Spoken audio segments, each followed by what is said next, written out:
Inspirai ao Senhor as nossas ações e ajudai-nos a realizá-las, para que em vós comece e para vós termine tudo aquilo que fizermos por Cristo, Senhor nosso. Amém. Santa Maria, Mãe de Deus, rogai por nós, em nome do Pai, e do Filho e do Espírito Santo. Amém.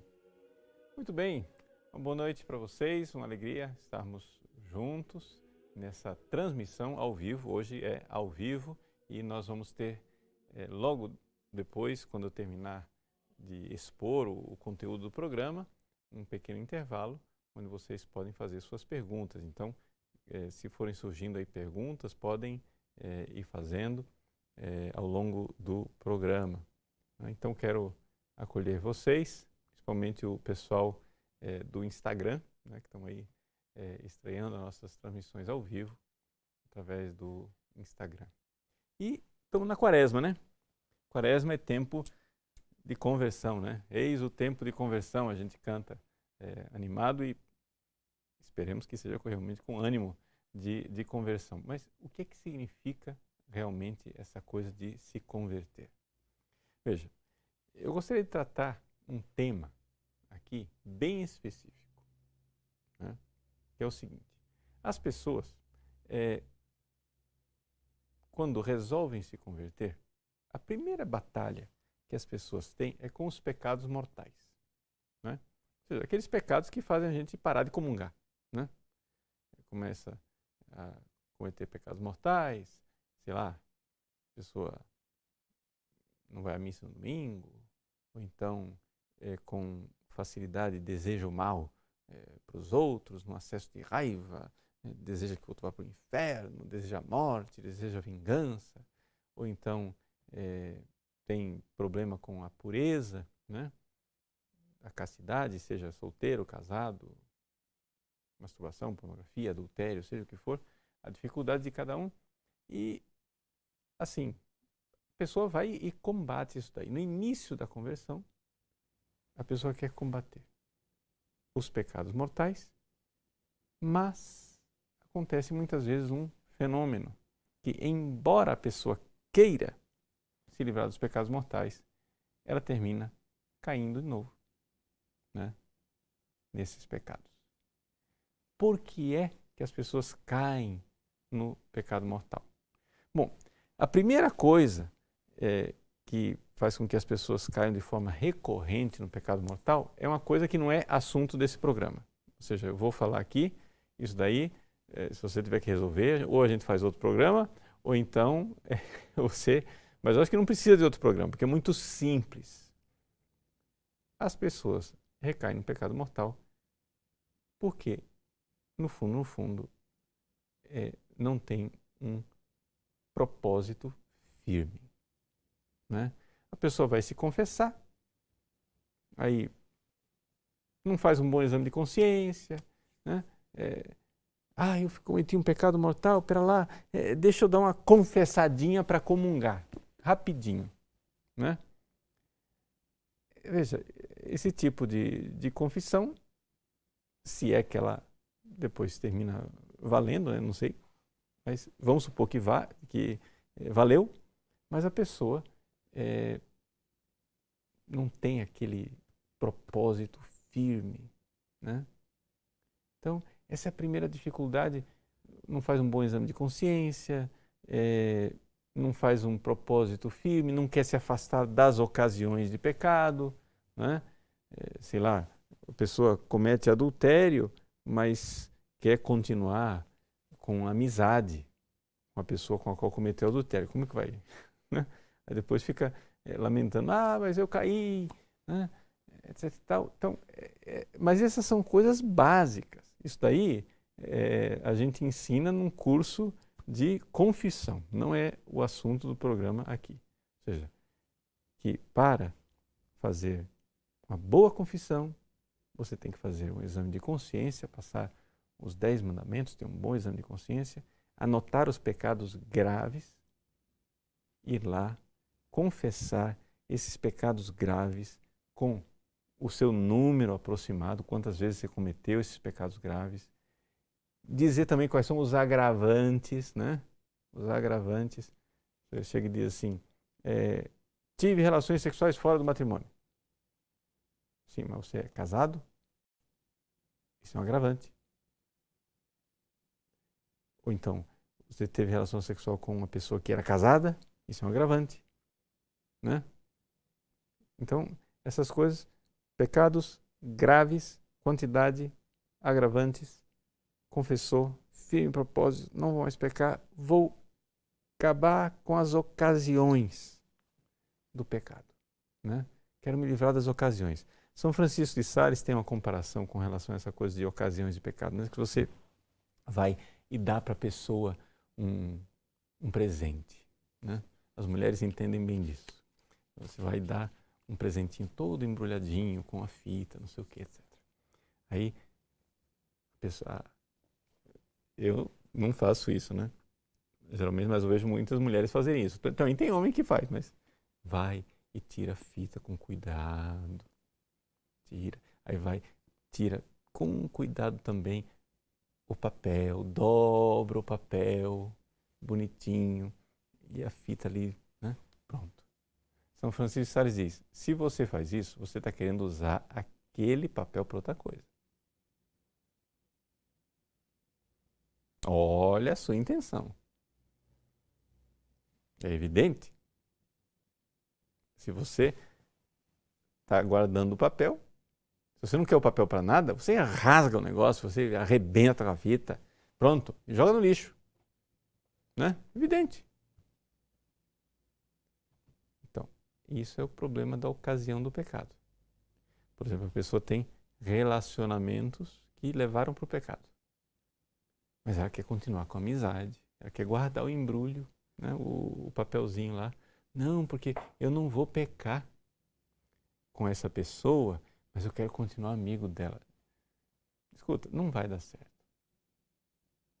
Né? Você tem que sair da ocasião. Ok? Então, mas isso são coisas básicas, fundamentais, que dizem respeito a uma confissão bem feita. Tá? Esse é o combate básico, fundamental. Não é isto que eu vou tratar nesse programa. Tá? Não, esse não é o centro. Qual é o centro? O centro é o seguinte: eu gostaria de ajudar aquelas pessoas que fizeram um bom exame de consciência, fizeram uma boa confissão, têm um bom propósito, se livraram das ocasiões, mas continuam caindo. Continuam miseravelmente caindo. Qual é a razão? Geralmente a razão é porque a pessoa se livrou do pecado, mas não se livrou do afeto ao pecado. Tá? São duas coisas diferentes. Veja, o pecado, tá? Ele acontece na vontade, quando eu consinto. Né? Só que a pessoa fica secretamente nutrindo aquele gostinho da coisa pecaminosa. Tá? São Francisco de Sales dá um exemplo na Filoteia, o exemplo da pessoa que tinha o pecado da vingança. Alguém fazia alguma ofensa, ia lá, bate no outro, se vinga, faz, não sei o quê, mata, manda matar. Né? E ele diz assim, a pessoa vai e se arrepende. Faz uma boa confissão bem feita. Saiu das ocasiões, vendeu todas as suas armas, o que ele tinha, saiu da gangue, né, de todas as ocasiões que estavam lá do pecado. Mas todas as vezes que acontece alguma ofensa contra ele, que acontece alguma injustiça contra ele, ele vai, não deseja o mal para a pessoa, não está desejando o mal para ninguém. Mas ele vai na roda de amigos e diz assim, se Deus não condenasse ao inferno quem mata, né, quem faz alguma coisa de vingança, né, eu faria, eu seria capaz. Mas não estou fazendo, não estou consentindo, não quero a morte da pessoa. Não quero a morte. Mas olha, é porque Deus está mandando, né? Eu estou obedecendo. Você vê claramente que a pessoa nutre, né? Ela olha para a vida de quem está lá na gangue, se vingando, fazendo as coisas e tal, e diz, nossa, que lá é que é vida. Que pena que eu sou católico, né? Ah, eu sou católico e Deus proíbe. Né? Se Deus não mandasse para o inferno quem faz isso, eu faria. Não mandasse, né? Ou seja, a pessoa não consente com o pecado no ato da vontade, mas na concupiscência, no desejo carnal, a pessoa quer fazer o negócio. E é isso o problema trágico e fundamental de quem, por exemplo, tem problema sério como masturbação e pornografia. Isso é uma epidemia. Uma epidemia. Eu que atendo no confessionário, né, vejo a dificuldade das pessoas. A pessoa vai, se confessa, fez um bom exame de consciência, fez um bom propósito, etc, etc. Mas o que acontece? O que acontece é que ainda tem uma saudade das cebolas do Egito. Você sabe essa história das cebolas do Egito, né? Ou seja, o povo de Israel saiu de lá do Egito, da escravidão do faraó, quando estava no meio do deserto, servindo a Deus, livre, liberto, etc e tal, lá pelas tantas começa a murmurar porque, nossa, no Egito tinha cebola, né? A gente comia cebola. Moisés trouxe a gente aqui nesse lugar deserto, não tem cebola. Não tem cebola, não tem carne, etc e tal. E existe um afeto. A pessoa fica olhando, usando uma comparação, é como se a gente pegar aquela metáfora, aquela comparação que Santa Teresa usa no castelo interior, né? A pessoa que está dentro do castelo, ela está em estado de graça. Ela se confessou. Só que as pessoas que estão na primeira morada, que acabaram de se converter, que estão em estado de graça, tem muita gente que está lá, com a janela aberta, olhando para o mundo lá fora do castelo e dizendo, nossa, aquilo aqui é vida, hein? Invejando o mundo. Invejando o mundo. Então, existe uma coisa que a pessoa, no ato da vontade, ela diz, eu não vou mais ver pornografia, eu não vou mais me masturbar. Mas tem uma raizinha dentro dela, nos afetos, que diz assim, mas se eu pudesse era bom, né? Ela não está fazendo nenhuma fantasia, não está pensando em sexo, nada disso, não está pecando. Mas tem ali que ela pode ser que ela não verbalize, né? Pode ser que ela não diga isso. Mas ela sempre olha. É como o drogado que não toma droga, mas olha para aqueles que tomam droga e diz, nossa, eles podem, né? Eu não posso. Que chato. Ou, para pegar uma comparação mais próxima de vocês, talvez, né? É como aquela pessoa que está fazendo uma dieta.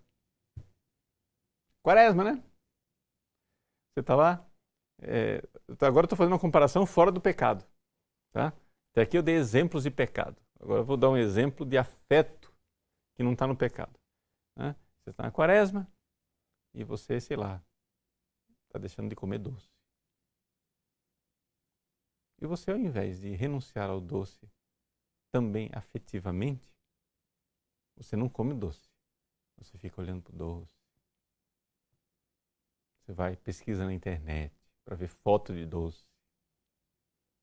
Fica lembrando como que é o gosto do doce. Quer dizer, você está se torturando. Né? Você tem que não é que tem. Estou dando um conselho, né? Corta o afeto. Então, no caso aqui do doce, da dieta, né? Você tem que decidir. Tem pessoas, por exemplo, que não podem comer coisas com lactose, coisas com glúten e companhia limitada. Só que elas entram nessa coisa, mas não entram na reeducação aqui, na cabeça. Você tem que olhar, né, sei lá, para um sorvete com leite. Te faz mal. Então você tem que olhar para aquilo lá como se fosse ração para cachorro. Não é comida para mim. Pronto. Muda a mentalidade. Porque se você não muda a mentalidade, você vai se torturar a vida inteira. Porque o problema não está no estômago, está aqui. Mas enfim, eu não estou aqui para dar sugestões de dieta, né? Mas é uma coisa da reeducação. A coisa principal, então, veja, com relação à queda de pecados, é que a pessoa nutre um afeto com o pecado. Né? Agora, se você entender o problema, né? Ou seja, a pessoa tem uma vontade que diz, não vou pecar, só que essa vontade não é tão firme, porque ela está sendo roída o tempo todo pelo afeto que sente saudade do pecado. Pelos sentimentos. Né? Por exemplo, pessoas que vivem a castidade e entram numa espécie de coitadismo, de vitimismo. Né? Sei lá, porque você, sei lá, houve uma separação, o seu cônjuge, a pessoa com a qual você é casada, abandonou você e você não pode mais ter relações sexuais, né?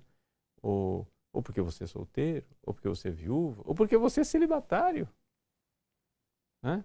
Até celibatário, até como celibatário tem essas coisas. Né? A pessoa olha para a vida de quem tem relações sexuais e fica dizendo assim, nossa, se eu pudesse, nossa, né? Se, né? Aí eu não posso. Né? Ah, fazer o quê? É o vitimismo, um coitadismo, eu não posso, eu sou, Deus me proíbe, por que é que eu não posso? Então, aqui tem um problema de você estar se torturando com esses afetos. Tá? Isso não vai funcionar. Para uma pessoa que está com esses afetos, diz São Francisco de Sales, né, essa pessoa está em grande perigo. Além de estar em grande perigo, está numa situação miserável, porque vive um inferno interior. Porque nunca está feliz com aquilo que ela está vivendo, que ela tem que viver. Nunca está feliz com a obediência, com os mandamentos. No caso aqui da castidade, nunca está feliz com a pureza. Né? Então, o que a gente precisa fazer? A gente precisa entender que a confissão, estou aqui supondo, olha lá, eu gastei 7 minutos no início do programa só para dizer que eu estou supondo que a confissão foi válida. Se você se confessou validamente, mas cai, recai, recai, recai, recai, recai, recai, é bem provável que o problema seja nesse afeto. O que é que acontece? O que acontece é que você tem que melhorar a sua contrição. Chegamos no centro do que eu quero explicar. O que é contrição? Tá? Santo Tomás de Aquino, no suplemento da Suma Teológica, quando ele vai explicar o que é contrição, ele parte da etimologia. Etimologia, contrito, quando você tritura uma coisa triturada, contriturado. Uma coisa triturada não é uma coisa que quebrou somente, mas quebrou e você estilhaçou em pequenos pedacinhos, assim, triturou o negócio e virou farinha. Tá? Então, a contrição, o arrependimento do pecado é assim. Você leva para a confissão, se você leva para a confissão um coração que se arrependeu, mas ele está somente atrito, ou seja, quebrou, vai estar uns pedaços assim. A confissão vai ser válida. Tá? Ou seja, você está arrependido, por quê? Porque você sabe que com o pecado você perdeu o céu, onde você vai amar a Deus, etc, etc. Que você mereceu o inferno. Então, tem uma certa razão sobrenatural para você, né? Nossa, só que não está verdadeiramente contrito com aquele amor por Deus. Tá? Um amor por Deus. E veja, vou dar um exemplo.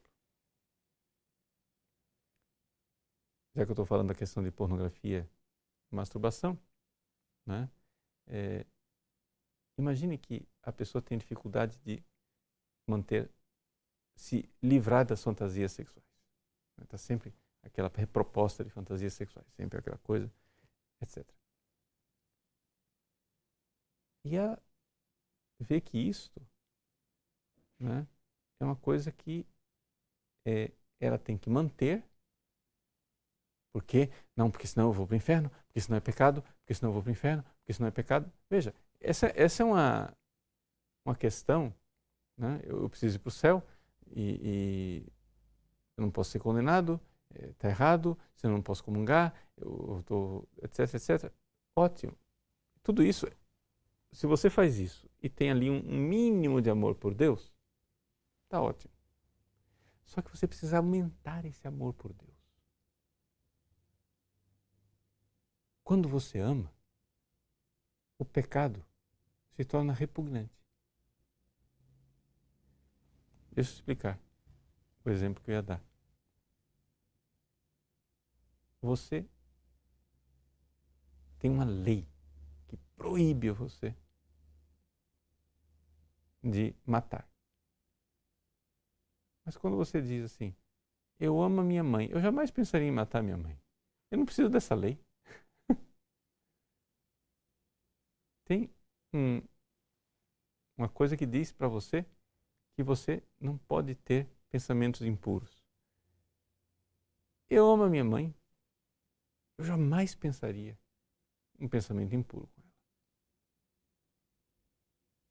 Aquilo é até repugnante só de colocar hipótese.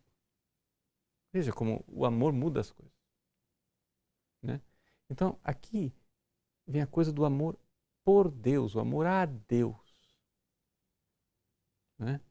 Se você consegue fazer surgir dentro do seu coração um amor maior por Deus, que é aquilo que a gente chama de contrição perfeita, né? Então você vai se livrar do pecado. A história, você tem que buscar, perseguir a contrição perfeita. E a contrição perfeita quer dizer um arrependimento baseado no amor. Veja, a contrição imperfeita ela é suficiente para confessar. Mas já confessou? Teve a contrição? Foi imperfeita? Tudo bem. Mas só que, gente, não é que, confessei, pronto, acabou. Está resolvido. Não! Confessou? Agora, aquele arrependimento ali tem que aumentar. Por amor a Deus. E como que faz para aumentar? Como que faz para... Veja, o que é a atrição? A atrição é dizer assim, eu me arrependo porque perdi o céu, mereci o inferno e eu sei que Deus não quer e por obediência e amor, serviu a Deus, eu me arrependo. Tá bom. Pronto. Essa é a atrição. A contrição perfeita é quando você, meu Deus, eu vos ofendi.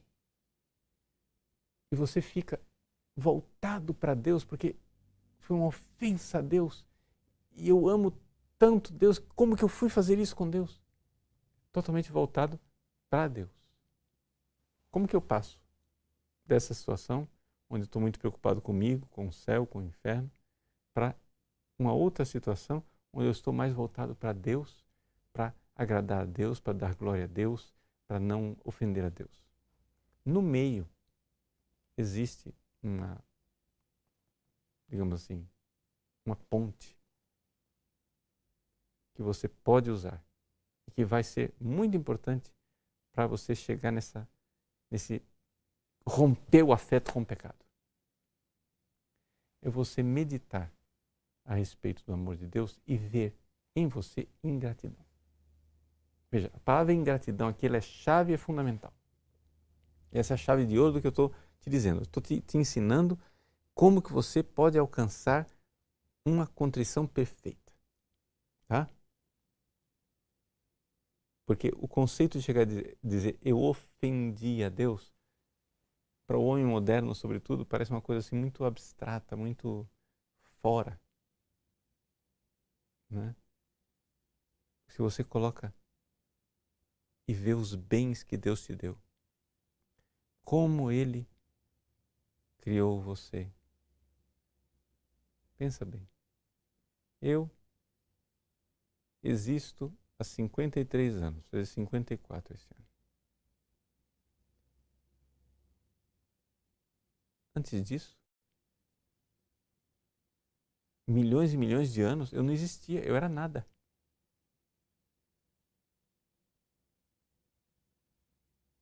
E Deus, sem que nada o obrigasse, resolveu me fazer. E não somente Ele quis me fazer, olha que beleza. Ele quis me dar a fé, me fazer membro da igreja e me convidar para ser feliz no céu. Eu não tenho que ter gratidão por isso. Você precisa exercitar mais a gratidão por Deus, né? E enxergar as coisas de Deus, como Deus amou você, e quando você então enxerga que Ele morreu na cruz por você. Estamos na quaresma. Né? Domingo agora, 5º domingo da quaresma, nós vamos começar o tempo da paixão, vamos focar mais na paixão de nosso Senhor Jesus Cristo. Ele morreu por mim. Pega um crucifixo na sua casa, se coloca diante do crucifixo. Veja que sofrimentos Jesus está passando na cruz, suas feridas. E Ele está lá pensando em você e amando você. E veja no seu coração a sua ingratidão. E como você precisa agradecer. Meditar, ou seja, você está entendendo o que eu estou dizendo? Para você sair desta coisa de cair no pecado mortal, cai no pecado mortal, cai uma vez, cai 2 vezes. Você precisa meditar sobre o amor de Cristo por você e a sua ingratidão. A sua ingratidão. Se você meditar sobre essa ingratidão e, por consequência, começar a agradecer, começar a louvar, obrigado, meu Deus, eu existo, olha que beleza. Obrigado, meu Deus, porque morreste por mim na cruz, porque me deste os sacramentos, porque me deste a oportunidade de confessar, etc. e tal. Você, ao fazer esta coisa de ver sua ingratidão, você vai surgindo, vai crescendo o amor e vai surgindo a contrição. Veja, muita gente tem uma ideia de que a contrição perfeita é dificílima de alcançar. Calma. A contrição perfeita, ela é difícil de encontrar. Porque as pessoas não estão tentando, não estão pedindo, não estão querendo. Mas ela não é difícil de alcançar. Deus não pediria de nós uma coisa difícil assim. É que nós não estamos buscando. Nós não estamos querendo amar, nós não queremos o amor. Então, aqui está a coisa. Só para, se você se perdeu no que eu falei, vamos lá. Resumozinho do que eu falei até agora. Você quer verdadeiramente, você precisa primeiro ter atrição. Da atrição, você passa para essa realidade de enxergar a sua ingratidão e pedir perdão a Deus pela ingratidão. E você vai ver que vai começar a surgir a contrição cada vez mais perfeita. Porque a contrição, gente, ela tem graus, tá? Ou seja, uma pessoa já tem contrição perfeita quando ela já enxerga a ingratidão dela. Já tem ali um amor. Já tem ali alguma coisa que ela enxerga. Então ela vai crescer nisto. E crescendo nisso vai firmando o seu propósito. Vai firmando a sua vontade. A vontade vai ficando cada vez mais sólida, cada vez mais robusta para não cair mais. Porque ela vai enxergando e vai vendo o amor com que ela foi amada. Tá? Então aqui, essa coisa é bem importante, né? É o foco da coisa. Tá? E para ajudar as pessoas que têm dificuldade concreta com essa coisa de pornografia e de masturbação, eu sugiro para vocês um pontinho de meditação que está aqui na Filoteia, né? É Introdução à Vida Devota de São Francisco de Sales. No primeiro livro, na primeira parte da Filoteia, tem no capítulo 14 uma meditação sobre o juízo final. Eu acho que essa meditação ela é bem importante para as pessoas que têm dificuldade com masturbação e pornografia, porque São Francisco de Sales nos leva lá no juízo final, no momento em que os corpos ressuscitam. O mundo acabou. Vem o juiz que é Jesus. Os corpos vão ser levados para o julgamento no Vale de Josafá. E todos os corpos ressuscitarão, dos justos e dos pecadores, daqueles que irão para o céu e daqueles que irão para o inferno. Só que, o que é que faz a ressurreição? São Francisco de Sales não diz, eu estou aqui refletindo em cima da coisa. Deixa eu ler primeiro o que é que ele diz para eu refletir. Veja só, ele diz assim: depois desse dilúvio de chamas e de coriscos, ele coloca o fim do mundo, né? Acabar em chamas, todos os homens ressuscitados da terra, salvo os que já ressuscitaram, à voz do arcanjo comparecerão no vale de Josafá. Mas ai de nós, com que diferença? Porque uns estarão com corpos gloriosos e resplandecentes, e outros com corpos hediondos e terríveis. Vejam, o que é que faz a ressurreição dos mortos? A ressurreição dos mortos faz com que os nossos corpos tomem a aparência de nossas almas. A alma que peca mortalmente, ela fica horrorosa. Então, só que hoje você não vê isso. Hoje uma pessoa que está lá, a atriz pornográfica, o ator pornográfico que está lá na pornografia, ela está cometendo um pecado horroroso.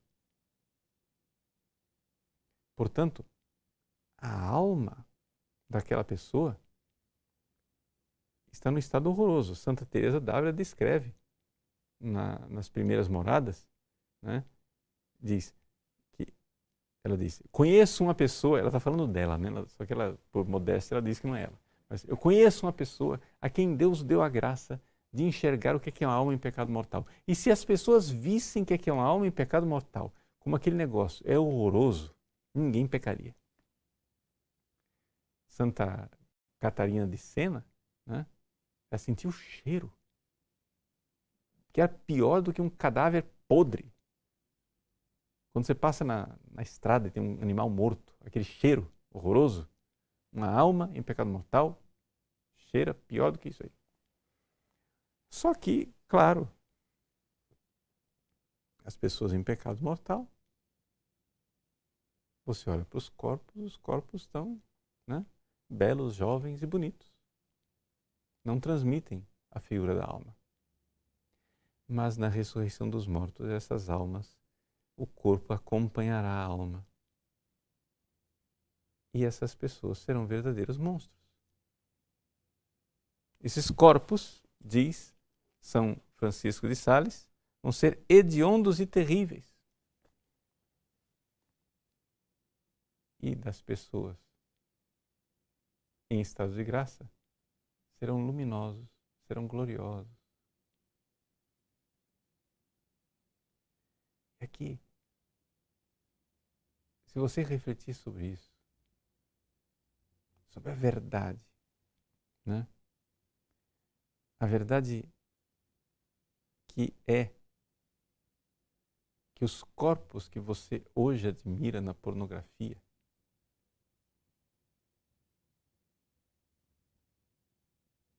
vão ser verdadeiros monstros. na ressurreição dos mortos se essas pessoas não tiverem a graça, obtiverem a graça de se converter, né? Antes de morrer. E muitos morrem sem conversão, né? A quantidade de atrizes e atores pornográficos que morrem jovens, né? Por doenças, overdose, suicídio, etc., é uma coisa escabrosa, né? É assim, os cadáveres que a indústria pornográfica esconde é um negócio medonho. E você, consumindo pornografia, você está alimentando isso. Está alimentando não somente a morte eterna dessas pessoas, até a morte física também, né? Porque, claro, as pessoas estão sendo usadas. E o cérebro não aguenta aquilo. As pessoas terminam indo para a droga, terminam cometendo suicídio, vivendo uma vida maluca. E muitos morrem bastante jovens. Agora, pense na verdade sobrenatural. Pense num corpo, sei lá, como o de São Pedro de Alcântara. Santa Teresa dizia que ele fez tanta penitência que o corpo dele parecia um corpo feito de raízes, o nó das raízes, né? Os ossos. Mas quando ela viu ele, depois da morte, disse: ó, bem-aventurada penitência que deu origem a tanta glória. Então, o corpo dele aqui era um corpo macilento, todo ao quebrado.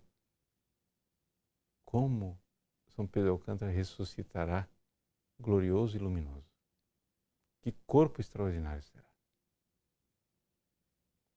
Enquanto outros que viveram a bela vida vão ressuscitar como verdadeiros monstros desformes, desfigurados,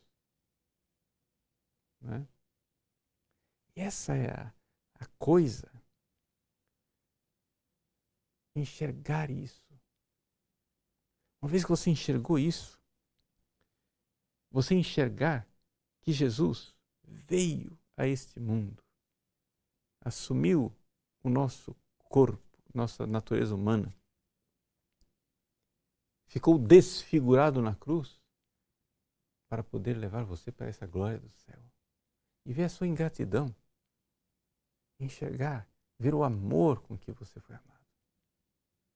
Deus quer que você um dia seja um corpo glorioso, transfigurado, cheio de glória, luminoso.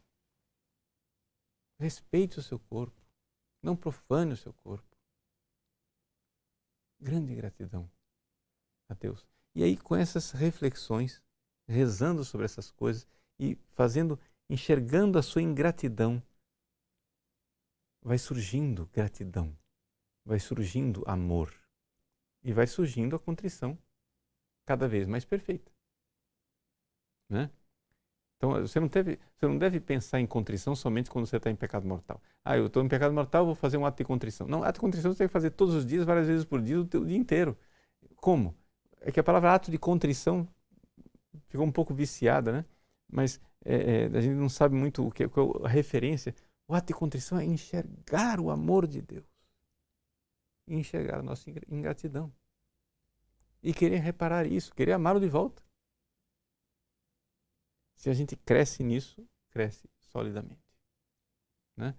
Então, isso é o conselho que eu gostaria de dar para vocês, né, no dia de hoje, e essa reflexão a respeito de como verdadeiramente a gente deve fazer para se livrar dessas quedas recorrentes de pecados mortais.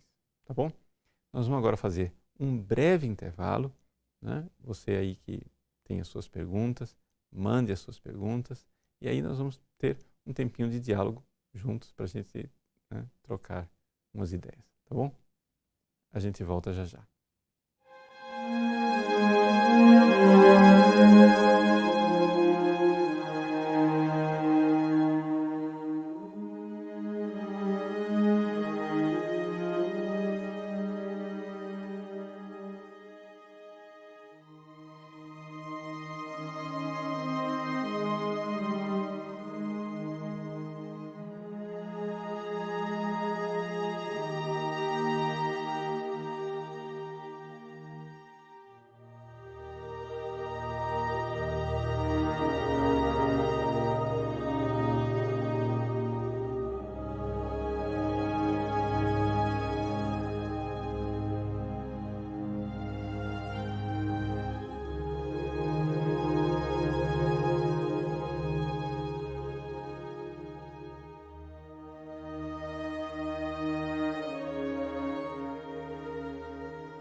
o nosso site e se tornarem nossos alunos. Nós temos aí vários cursos e é importante que você invista também na sua formação. Nós estamos aí com uma campanha especial para esses dias, é o ano de São José. Então, antes do dia de São José, 19 de março, nós temos descontos especiais. Corre lá, aproveita, né, os descontos especiais e se torne também do nosso site com os nossos cursos exclusivos para assinantes, tá bom? Vamos então começar com a pergunta do Washington de Souza no YouTube. Ele pergunta o seguinte: Padre, se a gente cai no pecado mortal da soberba, ainda tem solução? Tem perdão? Sim, Washington, tem solução e tem perdão. Não somente, assim, no fundo, todos os pecados que nós cometemos, né, podem não ser pecados específicos de soberba, mas eles têm uma raiz de soberba, né? Porque existe a soberba enquanto tendência dentro de nós, que é aquilo que a gente chama de pecado capital, né? Que São Gregório Magno diz que a soberba é a raiz dos outros 7 pecados capitais e que tudo deriva dali. Então, enquanto nós estamos lutando com os pecados, nós temos essa raiz de soberba dentro de nós. Como que se resolve isso? Pela humilhação e humildade, né? Humilhai-vos diante de Deus. Deus dá sua graça aos humildes e resiste aos soberbos. Então, mas soberbo, enquanto nós estamos aqui nesse mundo, você pode sempre se humilhar. Essa é a beleza. Satanás já não pode mais. Os condenados ao inferno já não se humilham mais. Eles já estão num estado como que petrificado no seu pecado. Nós não, nós podemos nos humilhar, podemos voltar atrás, né? Uma pessoa no Instagram pergunta o seguinte: Padre, eu tenho 30 anos e ainda sou virgem. Por que não me sinto feliz por isso? Por que não sou feliz por ter essa pureza? Por que não vejo? Essa é o seguinte: nós estamos numa cultura da morte, né? E, infelizmente, aquilo que é louvado, aquilo que é colocado como sendo positivo, geralmente é aquilo que realmente não importa. Ou seja, nós estamos numa cultura que está toda montada em cima daquilo que apodrece, né? Mas pense bem, se coloque na hora da morte, né, diante de Deus. O que é que vai verdadeiramente ficar, né? Jesus disse para Santa Marta, que nem era tão pecadora assim, mas serve para nós e para os pecadores. Marta, Marta, tu te inquietas e te agitas. Maria, que segundo a tradição era pecadora e se converteu, ela escolheu a melhor parte, aquela que não lhe será tirada. Gente, nós temos que construir a nossa vida em cima daquilo que não vai ser tirado. Não vai ser tirado, né? Ou seja, eu vou perder minha força física, eu vou perder a saúde, né? Mas se eu tiver dentro de mim a graça, a santidade, o coração de criança, nada disso vai ser tirado. Isso fica, né? Então, bem-aventurados os puros, porque verão a Deus. Então, agora, o que eu aconselho você um pouco é que talvez essa pureza sua precise ser aprofundada. Ou seja, você eu não sei se é homem ou se é mulher, você é puro ou é pura fisicamente. Mas é necessário ter aquela pureza de quem vê a Deus pela fé. Aquela pureza de quem enxerga na pureza uma liberdade, uma capacidade de amar que quem é escravo do pecado não tem. Tá? Então vamos lá. Outra pergunta. O Bartolomeu está perguntando o seguinte no site, né? Uma vez que a contrição perfeita perdoa os pecados mortais, nesse caso, qual seria a necessidade do sacramento da confissão? Veja, Bartolomeu, a contrição perfeita, ela de fato perdoa o pecado mortal. Só que ela supõe que você tem um propósito de se confessar, porque a necessidade de confessar os pecados mortais é um mandamento de nosso Senhor. Então vamos supor, faz de conta aqui, que a pessoa cometeu adultério. E ela, de fato, alcançou a contrição perfeita. No momento em que ela alcança a contrição perfeita, o pecado dela é perdoado. A confissão só vai confirmar isso. Mas o pecado já é perdoado. Naquele momento. Só que, se ela, por um ato de rebeldia, depois chega e diz: mas não vou me confessar, ela perdeu o estado de graça. Ela perdeu o estado de graça não com o adultério, do qual ela já foi perdoada. O adultério não volta. Entendeu? Mas perdeu o estado de graça pela rebeldia da desobediência. Entendeu? Então vamos supor, a pessoa comete adultério, se arrepende, aquilo lá está perdoado. Tá? A contrição perfeita perdoa os pecados, sim, Senhor.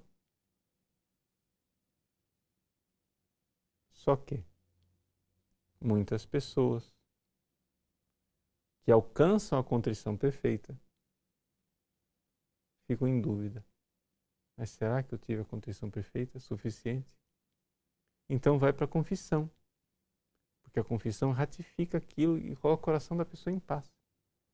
Se a contrição era perfeita, já estava perdoado. Só que é importante você entender que toda contrição perfeita inclui o propósito de se confessar. Inclui o propósito de se confessar. Por quê? Porque se não tiver lá esse propósito, a pessoa, na realidade, está cometendo um outro ato de pecado mortal e perdendo o estado de graça. O estado de graça que ela ganhou com a contrição perfeita, ela perdeu com a rebeldia. Muito bem. João Wellington, no Facebook, pergunta o seguinte: é possível se libertar dos pecados mortais sem a confissão com um padre? Sim, João Wellington, é aquilo que eu acabei de dizer, com a contrição perfeita. Ou seja, a contrição que a pessoa tem, onde ela está arrependida. Atenção, vamos aqui explicar melhor. Existem dois aspectos da contrição perfeita. Um é na vontade e o outro é nos afetos. Quando uma pessoa está arrependida com a contrição perfeita, de ter ofendido a Deus, de não ter amado a Deus, de ter feito um ato que ofendeu o amor de Deus, essa pessoa, pode acontecer que essa pessoa chore, sinta verdadeiramente uma emoção contrita. Tá? Isso não é essencial da contrição perfeita. Tem gente que se emociona mais, tem gente que se emociona menos. Então, isso daí é uma coisa que pode ter, pode não ter. O que precisa ter é o ato da vontade, lá dentro, onde a pessoa enxerga que o pecado ofendeu a Deus e eu não quero mais ofendê-lo. Porque ele me amou tanto, eu quero amá-lo de volta. Se essa realidade acontece dentro de você, o seu pecado está sendo perdoado ali na hora. Vamos supor que você pecou de noite. E você não pode se confessar naquela hora. Não tem igreja aberta, você não vai encontrar um padre, etc e tal. Não espere a confissão.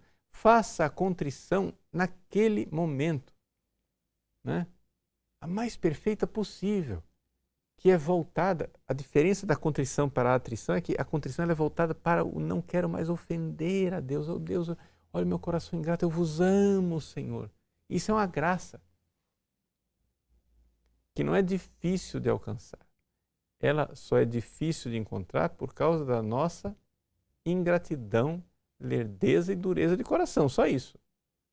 Mas pense que a contrição perfeita era o único jeito que tinha das pessoas se salvarem no Antigo Testamento. E as pessoas se salvavam.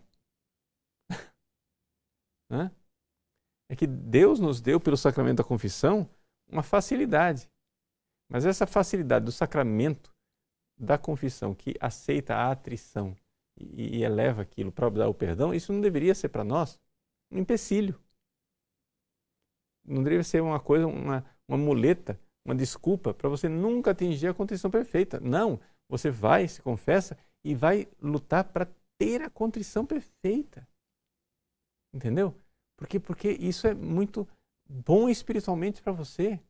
E quanto mais você se exercitar nisso, mais diante das quedas, etc. Tal, você vai se livrando da miséria do pecado. Então, uma contrição perfeita, de realmente se arrepender de ter ofendido a Deus, que é sumamente bom e digno de ser amado. Isso daí é uma graça. Não é difícil de alcançar. Só que o problema é que, uma vez que você alcança essa graça, como é que você vai estar certo, absolutamente certo de que alcançou?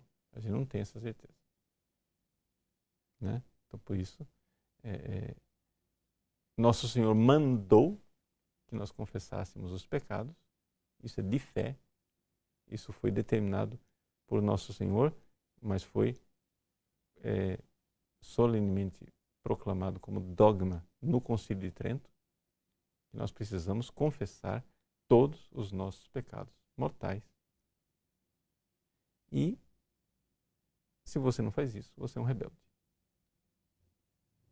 Mas, de fato, é possível, nesses tempos agora de pandemia, em que muita gente não está tendo condições de se confessar. Gente, é a contrição. É a contrição. Não deixe que o seu escrúpulo impeça você de fazer um ato de contrição. Faça um ato de contrição mais perfeito que você puder e se abandone nos braços de Nossa Senhora. E depois se confesse tão logo puder, né? Mas saiba que se você alcança a contrição, você já está perdoado. Repito, obsessivamente, todo ato de contrição perfeita inclui dentro dele o propósito de obedecer à ordem de Nosso Senhor de que a gente tem que confessar. Se você desobedece, você não fez contrição perfeita coisa nenhuma. Tá? Muito bem. Giovana Medeiros, no YouTube, pergunta o seguinte: Padre, como fazemos para não alimentar os nossos afetos em relação ao pecado? Giovana, sempre essa coisa passa pela inteligência, tá? Pela reflexão, pela meditação. Você tem que rezar e pensar nas verdades de Deus. Deus diz para nós que o pecado é uma coisa horrorosa. Então, nós temos que enxergando isso o mais claramente possível, a nossa vontade vai ficando mais firme. Né? E aí, isso vai matando os afetos, porque você vai enxergando a malícia do pecado e a bondade de Deus. A malícia do pecado, a bondade de Deus. A malícia do pecado, a bondade de Deus. Né? Então, assim, nós não temos noção do que é um pecado mortal. Deixa eu explicar, assim, para tentar ajudar você nessa reflexão, eu diria o seguinte: olha só. Pense que Lúcifer foi condenado ao inferno por um pecado mortal. Depois ele continuou pecando, mas a condenação foi por um. Então, veja, para um pecado mortal merecer o inferno eterno, esse negócio precisa ser uma coisa muito horrorosa, muito terrível. É que a gente não enxerga. É que o pecado, o cardeal Giacomo Biffi costumava dizer que o pecado é uma invenção angélica e nós, seres humanos, não entendemos o pecado. Quem inventou o pecado foram os anjos rebeldes. E nós, seres humanos, a gente sempre acha que o pecado é um negócio assim, não é tão importante. Mas os anjos sabem a gravidade do pecado.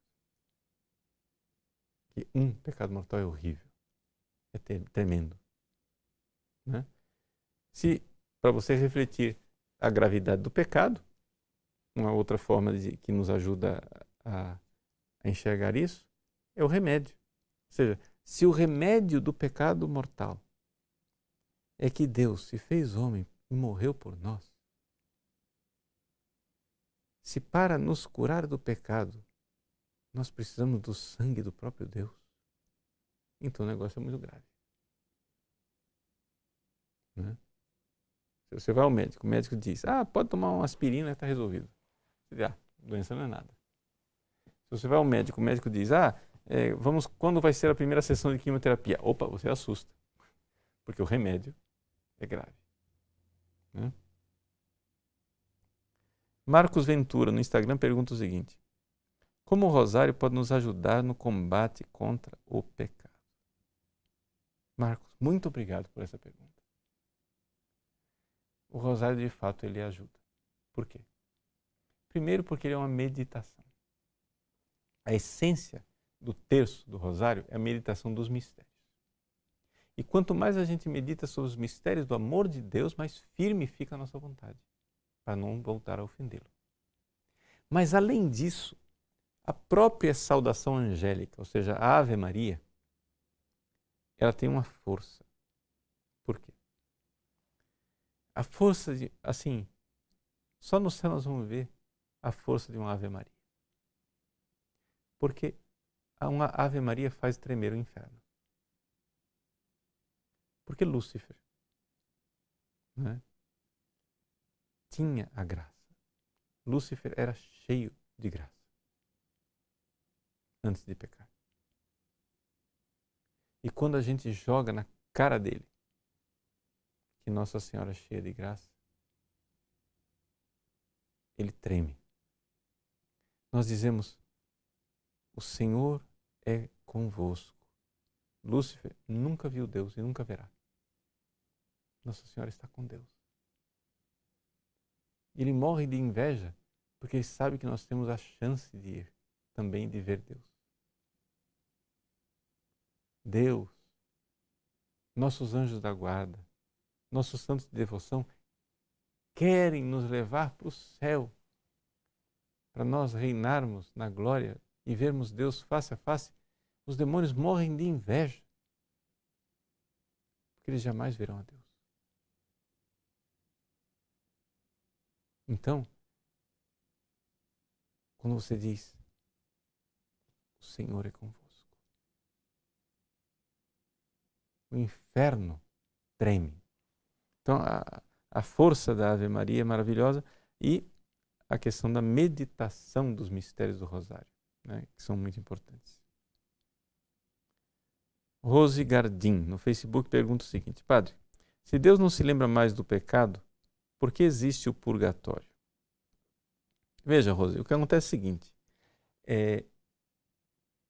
Deus não se lembra do pecado, mas não quer dizer que as consequências do pecado elas não existem. Elas existem. Elas continuam aí. Né? Vamos supor, quando alguém, comete um assassinato, né? Um sujeito mata o filho. Os pais podem perdoar e se esquecer do pecado. Mas o filho morreu. Houve ali uma desordem, aquilo não volta. Né? As consequências do pecado ficam. Então, assim como num assassinato, aquela pessoa morreu e ela não vai voltar mais, né? Claro, se está no céu, glória a Deus, vai ressuscitar também no último dia, mas digo, não vai voltar para esta vida agora. Também, quando você faz um pecado, você tem consequências dentro de você, na sua alma, no seu coração, que está aí, né? Não é que você faz o pecado e sai ileso. Está perdoado. Perdoado é uma coisa. Perdoado da culpa eterna. Mas não perdoado, não foi restabelecida a desordem que foi criada na sua alma. E aí, por isso que o purgatório é uma grande misericórdia de Deus para conosco, porque nos dá a possibilidade, se a gente não fez a tarefa de casa, que é restabelecer a ordem nessa vida, né? A gente tem a chance de, no purgatório, restabelecer.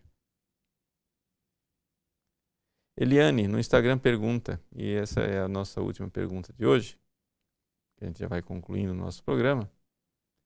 Como reparar os pecados cometidos no passado?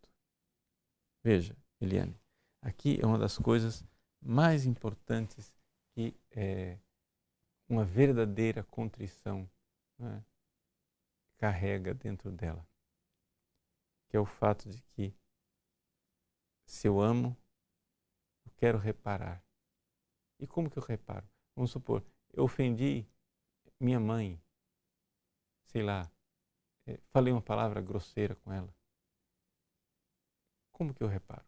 Amando. Eu vou lá, peço perdão. Ô mãezinha querida. Aí eu dou um presente para ela, né?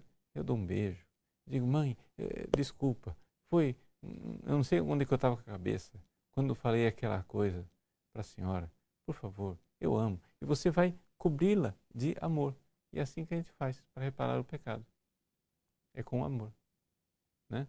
Esses atos de amor podem acontecer, por exemplo, com sacrifícios, onde você, por exemplo, em honra a morte de Cristo na cruz, você vai e oferece um pequeno sacrifício, será pela sede de Jesus na cruz, eu vou ficar sem beber água por 15 minutos. Quando tiver vontade de beber, né, aqui em Cuiabá é uma penitência boa, né, porque aqui é bem quente, né?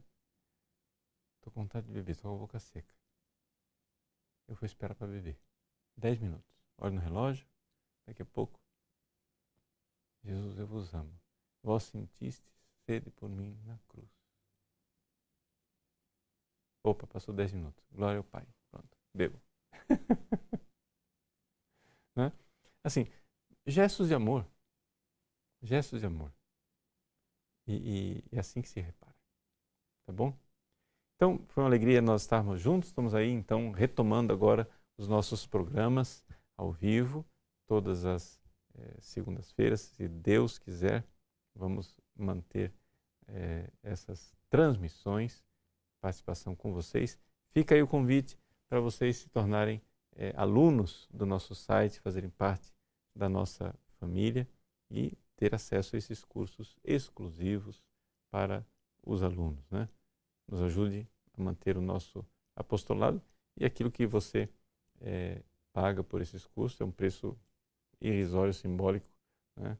Para manter toda essa realidade, você realmente sai ganhando. Então, também aqueles que quiserem, podem também, uma ideia é dar de presente uma assinatura para um amigo, para uma amiga, para que possa estudar e crescer no conhecimento das coisas de Deus, tá bom?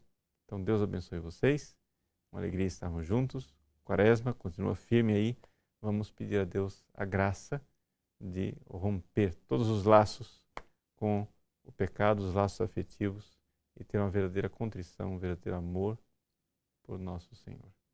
Nossa Senhora abençoe. São José está chegando aí, dia de São José, dia 19 de março, vamos, né, honrar o nosso Pai e Senhor São José. Deus abençoe vocês. Em nome do Pai, e do Filho e do Espírito Santo. Amém.